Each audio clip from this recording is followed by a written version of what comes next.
आमतौर पर बैंड बाजों के साथ घोड़ी पर दूल्हे को बैठकर दुल्हन के घर जाते हुए आप देखते होंगे, लेकिन मध्य प्रदेश के रतलाम में एक दुल्हन खुद घोड़ी पर सवार होकर बैंड बाजों के साथ नाचते हुए दूल्हे के घर पहुंच गई।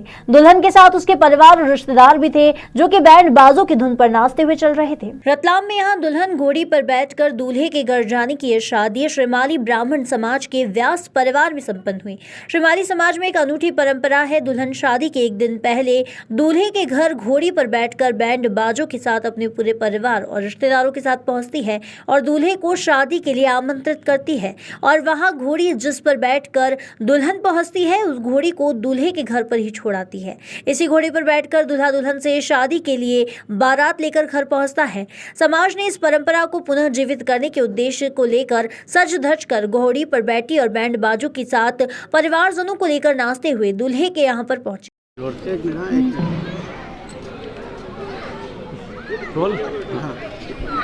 अक्सर देखने में आता है कि दूल्हा दुल्हन को लेने के लिए घोड़ी पे जाता है, लेकिन आप घोड़ी पे खुद सवार होकर दूल्हे के घर आइए, क्या हमारे यहाँ पे श्रीमाली ब्राह्मण समाज में रिवाज है कि दुल्हन जिस घोड़ी पे दूल्हे को इनवाइट पूरी बारात के साथ इनवाइट करने जाती है, उसी घोड़ी पे दूल्हा बैठ के बारात लेके आता है। तो ये हमारे समाज की परंपरा है जो काफ़ी समय से चली आ रही है, बट अभी वो परंपरा काफ़ी बंद हो चुकी है। सब अपने संस्कार रीति रिवाज भूल चुके हैं। तो मैंने सोचा कि क्यों ना उस संस्कार रीति रिवाज और हमारे कल्चर को वापस लाया जाए और सबको। हाँ बताइए। घोड़ी पे बैठे हैं आप, इसके पहले कभी बैठे थे इस तरह से घोड़ी पे या घोड़े पे? नहीं। कैसा एंजॉयमेंट किया आपने? थोड़ा सा डर लगा, फिर एंजॉय किया। डांस भी किया आपने? हाँ। काल से परंपरा चली आ रही थी, श्री कृष्ण युग से चली आ रही थी।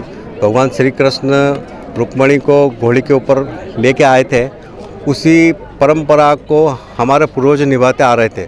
लेकिन धीरे धीरे पश्चिम संस्कृति की ओर जब बढ़ते जा रहे हैं, अपने संस्कार भूलते जा रहे हैं, उसी को ध्यान में रखकर इस परंपरा को जीवित करने के हिसाब से हमने श्रीमाली ब्राह्मण समाज का ये परंपरा को आगे बढ़ाने की नई पहल की है। हमारी बिटिया ने भी इसके लिए हमें सहमति दी और इस परंपरा को आगे और भी ब्राह्मण समाज निभाए, क्योंकि अक्सर देखा जाता है कि दुल्हन घोड़ी पे नहीं बैठती है, दूल्हा ही बैठ के आता है।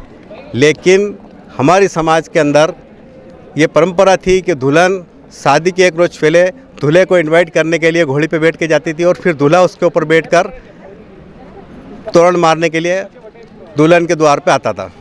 अच्छा, जैसे अभी यहाँ दूल्हे के घर आ गए हैं आप लोग, उसके बाद क्या क्या रस्म निभाई जाएगी? अभी दुल्हन के परिवार, दुल्हन की माता, बुआ, बहन, जो भी सीनियर सिटीजन है, वो दुल्हन को साड़ी, कपड़े, गहने दे के उसकी मंगल कामना आशीर्वाद देते हैं कि उसका जीवन उज्जवल हो, मंगलमय हो और आगे सारे कार्य अच्छी तरह से संपन्न हो, आशीर्वाद देते हैं सभी बुजुर्ग लोग।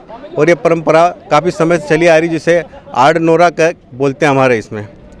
दुल्हन की जाती, बाकी क्या है कि धीरे धीरे लोग कार में, टैक्सी में, इसमें बैठ के आने लगे और ये परंपरा ख़त्म होने लगी।